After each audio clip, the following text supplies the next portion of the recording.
요한복음 5장 29절 말씀. 선한 일을 행한 자는 생명의 부활로, 악한 일을 행한 자는 심판의 부활로 나오리라. 네.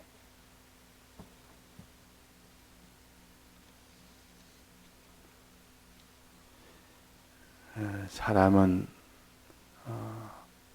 하나님을 믿든지 안 믿든지, 또 주 예수님을 믿든지 안 믿든지 다 이 세상에선 죽게 됩니다. 또 죽음 너머에 반드시 부활하게 됩니다. 어떤 사람도. 또 부활하고 난 뒤에 심판대 앞에 다 서게 됩니다. 그때 심판장은 하나님 아버지가 심판장이 되는 이 공심판도 있고, 예수님이 심판하는 사심판도 있습니다. 둘 심판을 거쳐서 이제 마지막은 영원한 그런 보응을 받게 됩니다. 그래서 이 네 단계를 항상 우리가 생각을 하고, 또 이것을 소망하고, 또 이것을 두려워하고, 이런 사람이 되어야 되지. 사람이 죽음 너머에는 아무런 소망도 없고 두려움도 없다면 그 사람이 이 땅에 사는 생활은 막살이를 하게 됩니다. 필연적입니다. 그거는 그럴 수밖에 없습니다. 안 그런 사람이 없습니다. 그러나 죽음 넘어 심판을 받기 위한 부활이 있고, 그 앞에 또 심판대 앞에 서서 심판을 받고 영원한 이 보응을 받는, 이것을 정말로 자기가 믿는 사람은 자기 이 땅에 사는 생활을 함부로 못합니다. 그래서 이것을, 이 네 가지를 믿는 사람이 속에 이것도 내가 힘써 해야 되겠다 싶으면 있는 힘을 다해서 하게 되고, 이거는 절대 하면 안 된다 하는 것은 자기 힘에 붙이더라도 그 일을 반드시 하지 않는 겁니다. 근데 이 네 가지에 대한 죽음 너머의 이후에 그 있는 모든 세계를 믿지 않는다면 그 사람은 뭐 하고 싶은 거 다 하고, 아무리 이거는 해서는 안 된다 해도 뭐 마구잡이로 못할 게 뭐가 있겠습니까? 죽으면 다 끝나면, 죽는 순간 모든 게 다 끝나고 모두 없어진다는데 뭐가 두려우며 무엇을 자제하며 무엇을 해야 될 것을 꼭 해야 될 것이 어디 있습니까? 그런 마음이 안 들 사람이 없기 때문에, 그래서 이 네 가지를 알지 못하고 믿지 못하는 사람은 막살이 하게 된다. 죄란 죄는 다 짓게 되고, 악이란 악은 다 행하게 되고, 그 사람은 이런 선한 일을 할 이유가 없습니다. 뭐 때문에 힘들겠다 하며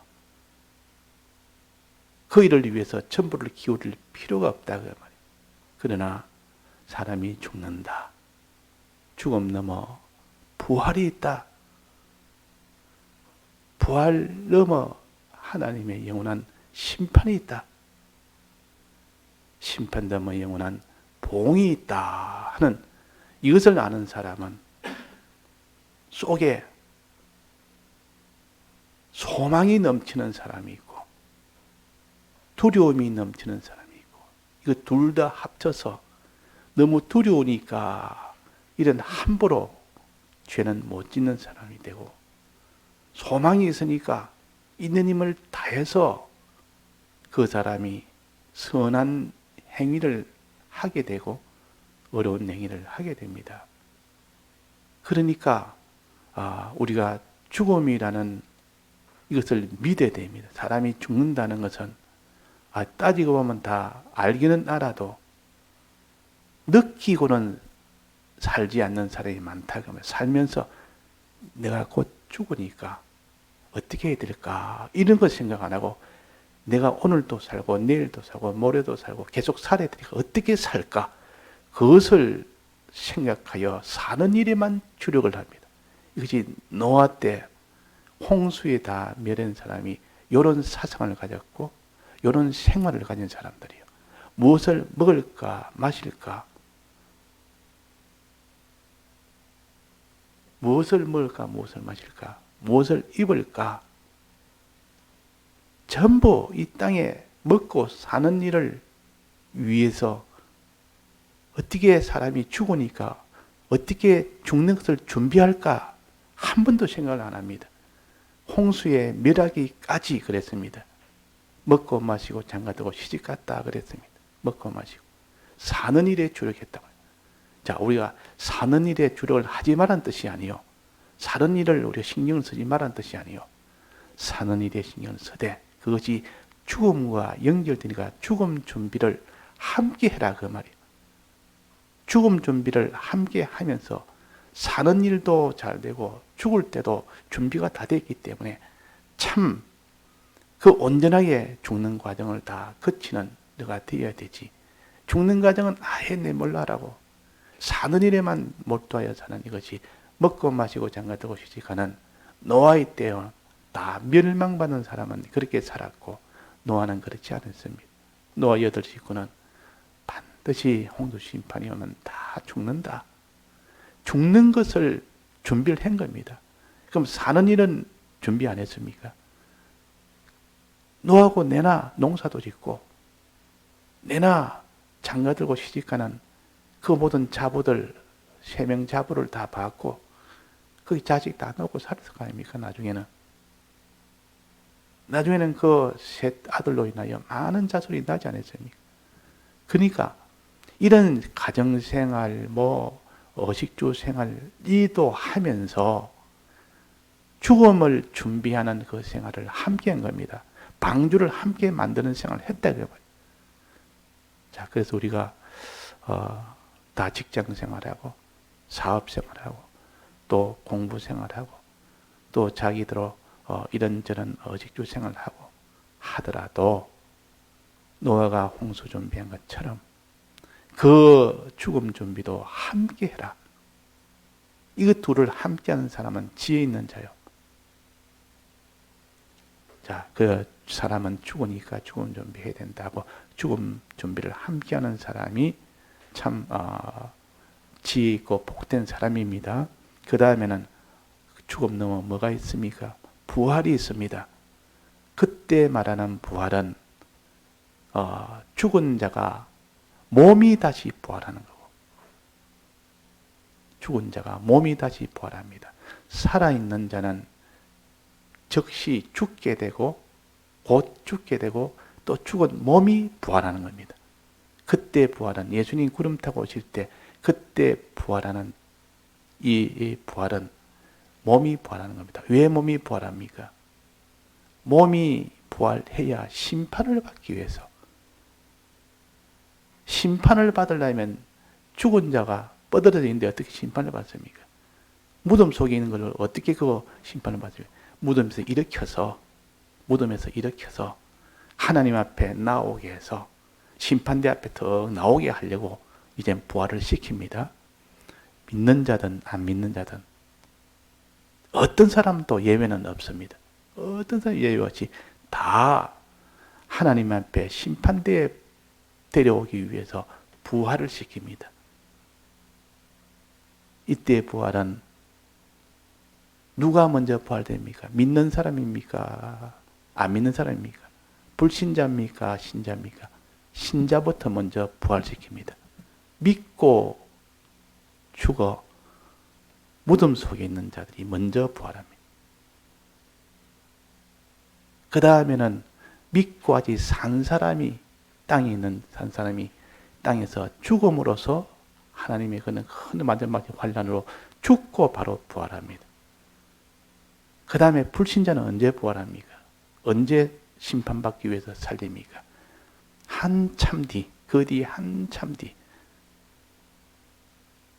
이 믿는 사람들의 부활시켜서 그게 심판을 받고 영원한 보응 받은 이후에 그때 그것이 다 결정된 이후에 천년왕국이 지나 천년왕국이 끝난 그 이후에야 불신자들을 부활시켜서 전부 그것은 다 유황불로 둘째 사망으로 다가버립니다. 자, 그러니까 우리가 죽어서 부활한단 말은 몸이 다시 부활하는 겁니다. 믿는 자든 안 믿는 자든 몸이 다시 부활. 왜 부활시킵니까? 죽은 자를 심판대 앞에 서도록 하기 위해서 부활시킵니다. 자, 그래서 심판대 앞에 섭니다. 부활 받아서 요 부활은 심판대 앞에 서기 위한 부활이요. 심판대 앞에 거기서 또 서가지고 첫째는 하나님 앞에, 그 다음에는 예수님 앞에 서는 것이 신자들의 심판이에요. 하나님 앞에는 불신자들만 서게 됩니다. 하나님 앞에는 불신자의 심판대 앞에는 불신자만 서게 됩니다. 왜? 신자들은 다 면제라. 하나님의 심판대 앞에 전부 면제받습니다. 공심판은 하나님 앞에 받는 이 공심판은 전부 면제입니다. 이거는 예수님의 대속을 믿었느냐 안 믿느냐 이걸 심판하는 겁니다. 믿었느냐 안 믿었느냐. 믿은 사람은 전부 면제입니다. 왜? 예수님의 공로로 인하여 그 믿은 그 공로로 인하여 전부 공심판은 면제입니다. 그러나 믿지 못한 사람은 그것은 전부 유황불로 다가버립니다. 뭐 행함도 상관없습니다. 믿지 않기 때문에 다갑니다. 왜 그렇습니까? 믿었단 말은 자기의 모든 행한 것을 예수님의 대속으로 다 덮어서 그 없는 을을 다 줬고 없는 선을 다 입혀줬기 때문에 그래서 전부 이 불신자들은 다 유황불로 가고 신자들은 공심판을 받지 않습니다. 면제를 받습니다. 가지 않는다고요. 유황불로 가지 않는다고 하면. 그러면 그 다음에는 예수님의 심판이 있습니다.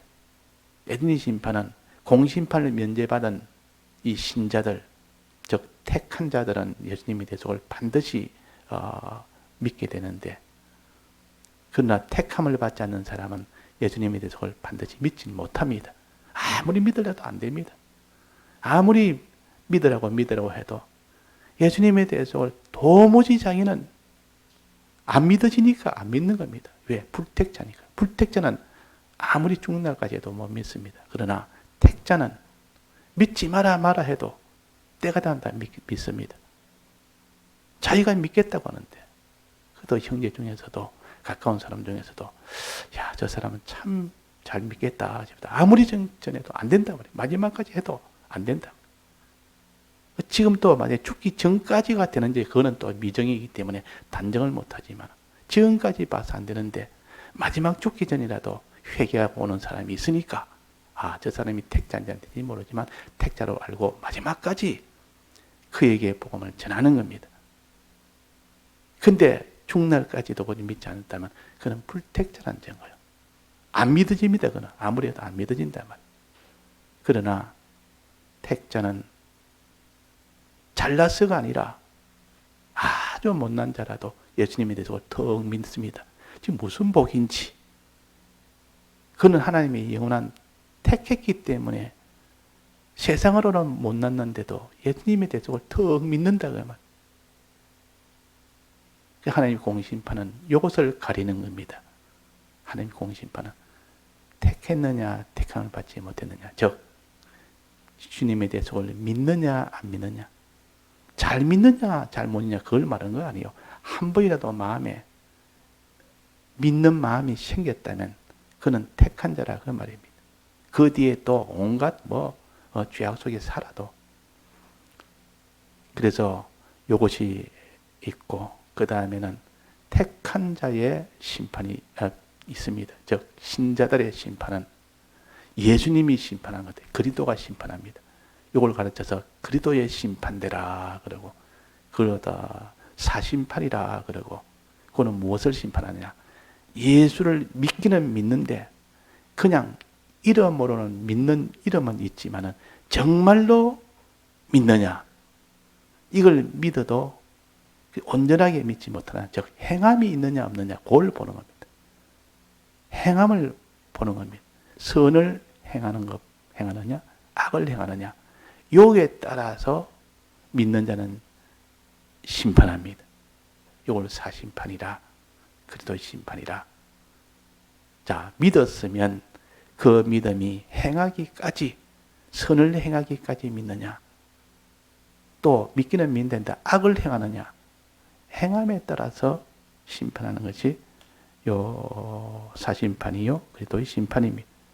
요 심판대 앞을 지나서 이 심판대 앞에서 이제는 결과는 영원한 보응이 됩니다. 영원한 보응. 그래서 선을 행하는 그런 믿는 사람은 어떻게 합니까? 생명의 부활로, 생명의 부활을 받으면 영원한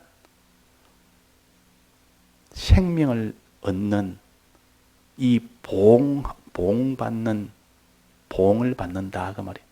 영원한 생명의 부활로, 영원한 생명을 얻는 보응을 받습니다. 자, 요때 말하는 부활은 영원한 보응을 가르칩니다. 생명의 부활로 하는 것은 영원한 보응, 영원한 보응 생활이 된다. 즉 영생의 소망, 영원한 생명을 받는 이 부활로 그 보응이 되는 겁니다. 자, 처음 부활은 뭡니까? 심판을 받기 위해서 무덤에서 다 일어나는 부활. 그 다음에는 심판대 앞에 지나서 받는 그 부활은 영원한 보응을 받는 부활입니다. 여기서 생명의 부활로, 심판의 부활로 나오리라 이 말은 몸이 다시 무덤에서 일어나서 그 심판받기 위한 부활이 아니고 일어나서 심판대 앞에 서서 심판을 다 받고 난 뒤에 마지막 영원한 보응을 받는 그 부활을 가르쳐서 하나는 생명부활, 하나는 심판부활이라 그랬습니다. 이거 영원한 보응의 결과입니다. 보응입니다. 자, 그래서 우리가 이 네 가지를 우리가 생각해서 항상 이 네 가지를 통해서 소망이 내게 넘치든지, 소망이 넘치는 이 소망이 넘치는 것도 있어야 되고 두려움이 넘치는 것도 있어야 돼요. 이 두 가지가 함께 있으면서 나는 이 소망을 이루기 위하여 어떤 선한 일을 내난 어떤 일도 행할 수 있다. 내가 힘이 들어도 이것은 해야 된다. 나는 을을 행할 수 있다. 을을 행해야 된다. 이렇게 해서 선과 을을 행하려고 힘을 쓰고 애를 쓰는 사람이 됩니다. 또 두려워함으로 그때에 내가 심판부활을 받을까 두려움으로 그 사람이 이런 악한 일을 또 이런 죄가 되는 일은 불의한 일은 내가 이거 안 해야 된다. 이거 내가 해서는 안 된다. 자기 힘이 아니라 그런 소망의 힘, 미래에 대한 그런 두려움의 힘, 그런 것이 자기를 끌고 갑니다. 그 힘이 얼마나 큰지 모릅니다. 사람이 무슨 이렇게 일을 하는데도 같은 일을, 힘든 일을 계속 하려면 너무 힘들어서 계속 못하다가도 소망을 하나 딱 줍니다. 너 일 다 하면 내게 지금 내게 필요한 선물 이거 주겠다. 네가 제일 좋아하는 선물 주겠다라고. 그 소망의 힘으로 있는 힘을 다합니다. 지겹지도 않습니다. 아무리 해도 너 힘들지 않느냐 괜찮습니다. 뭐 좋아가지고 왜 조금씩 그걸 얻게 되니까 이게 소망의 힘이에요. 또 두려움의 힘은 뭡니까? 두려움의 힘은 너가 이 일을 다 하지 못하고 일을 행하지 못하면 너는 큰 화를 받게 된다. 이게는 벌을 받게 된다. 두려우니까 그 두려움을 피하려고 자기 그 일이 그렇게 어렵지 않습니다. 그 두려움이 있으면 그 두려움을 면하게 받기 위해서 하는데 뭐 어려워도 이것보다야 뭐 어렵겠느냐. 이 두려움이 더 크니까. 그래서 사람이 두려움이 신앙의 힘입니다. 소망이 신앙의 힘입니다. 우리는 그런 힘을 주시기 위해서 너는 사람이 반드시 죽는다. 죽음 넘어 부활이 있다. 이때 부활은 심판부활, 심판을 받기 위한 부활이 또 죽음 넘어 부활이 있고 부활 넘어 영원한 하나님의 심판대가 있다. 심판대. 심판을 받는다. 그 위에 영원한 보응을 받는다. 그 보응은 하나는 생명부활이라는 보응, 하나는 심판부활이라는 이런 유황불가는 이 보응, 이 둘이다. 이 둘을 너는 잊지 말아라. 노아의 때도 노아 8식구는 이것을 잊지 않아서 먹고 마시고 장가들고 시집가는 그 일에 주력하지 않았고, 그 일을 하기는 해도 주력은 안 했고, 주력은 방주 만드는 데 주력했다. 왜? 죽음을 면할 수 있으니까, 생명을 얻을 수 있으니까. 방주는 같이 한 겁니다. 먹고 마시고 장가도 시집가는 이 생활은 껍데기고, 속에 있는 주된 생활은 방주 만드는 생활이에요. 우리도 이 땅에 이렇게 죽음 넘어 부활이 있고, 부활 넘어 심판이 있고, 심판 넘어 영원한 보응이 있는데, 이것을 생각하면서 내가 먹고 있고 사는 거, 이거 열심히 하게 됩니다. 왜? 그걸 잘해야 죽음 준비를 할 수 있고 영원한 그 나라를 준비할 수 있으니까. 방주 준비를 잘하려면 잘 먹고 잘 입고 해야 될 거 아닙니까? 방주를 만드는데 그 사람이 안 먹고 방주 만들 수 있습니까? 집이 없으면 방주 만들 수 있습니까? 가정이 없으면 방주를 만들 수 있습니까? 그래서 가정도 꾸리고 집도 이렇게 준비하고 먹을 것도 양식도 이렇게 농사지어서 준비하고 이런 것도 다 하기는 다 합니다. 하면서 주력은 뭡니까? 방주 만드는 거지. 그래서 방주를 열심히 만들 수 있었지만도 그때에 다 멸망받은 사람은 방주 만드는 것도 중요하다고 여기는 사람이 있었을 겁니다. 그런데 주력은 먹고 마시고 장가들고 시집가는 그 일을 주력을 했다 그 말이에요. 그래가지고 결국은 다 물의 홍수에 다 멸망이 된 겁니다. 오늘 또 우리가 요 네 가지 자꾸 생각해서 자, 첫째 뭐라 했습니까? 죽음이 있다. 우리는 죽음이 있으니까 죽음 준비를 해야 되지. 왜 죽음인데 죽음 준비를 안 하냐? 왜 살 준비만 하느냐? 노아 때처럼 우리는 죽음 준비도 노아처럼 합시다. 또 그 다음에 부활이 있다. 이때는 무덤에서 일어나는 부활이요. 몸이 다시 부활하는 겁니다. 뭐 때문에 부활합니까? 이때 부활은 몸이 다시 부활해서 심판대 앞에 서기 위한 부활입니다. 믿는 자든 안 믿는 자든 심판대 앞에 서기 위해서 몸이 다시 부활하는 겁니다. 그 다음에는 하나님의 심판이 있습니다. 공심판이 있고 사심판이 있고, 공심판은 믿는 사람은 면제, 안 믿는 사람은 공심판 받아 천부 멸망. 우리 믿는 사람은 공심판은 면제됐는데 이제 사심판이 있는데, 그 사심판은 무엇을 가르쳤냐? 선을 행했느냐, 악을 행했느냐, 이걸 심판합니다. 이때는 행동록을 놓고 우리가 이 땅에 산 모든 기록된 행동록을 쫙 펴서 그걸 보면서 너는 어떻게 살았나 보자 다 나옵니다. 그는 속이질 못합니다. 다 증거를 드러내놓고 너는 선을 행했다, 나는 악을 행했다. 지금이야 법정에서 나는 그런 일이 없습니다. 나는 악을 행하지 않았습니다. 딱 오리발 때 끼면 그러면 증거를 내야 되는데, 증거가 없으면 자기가 주장하면 그는 또 그것 가지고 정죄를 못합니다. 근데 그날에는 전능자 주님이 생동록을 내놓고 이렇게 너는 선을 행했다, 너는 악을 행했다고 심판을 하는 겁니다. 판정을 합니다. 그것이 심판대 앞에 섰다 그 말. 그래가지고 이제는 그대로 보응을 합니다. 보응. 영원한 보응합니다. 어떻게? 선을 행한 자는 생명의 부활로 너는 보응하노라. 너는 악을 행했기 때문에 너는 이런 심판의 부활로 보응하라. 이 보응하는 마지막 그걸 갖다 여기서는 부활이라고 해놨어요. 요때 부활은 영원한 보응의 부활이요. 영원토록 그렇게 하신다 그 말이에요. 그래서 요는 부활을 우리가 소망하고 두려워하며 그렇게 해서 오늘도 우리가 잘 노아처럼 잘 선한 생활, 의로운 생활을 잘할 수 있는 우리가 되어야 되겠습니다. 다 같이 통성어로 기도하시다가 자주하시겠습니다.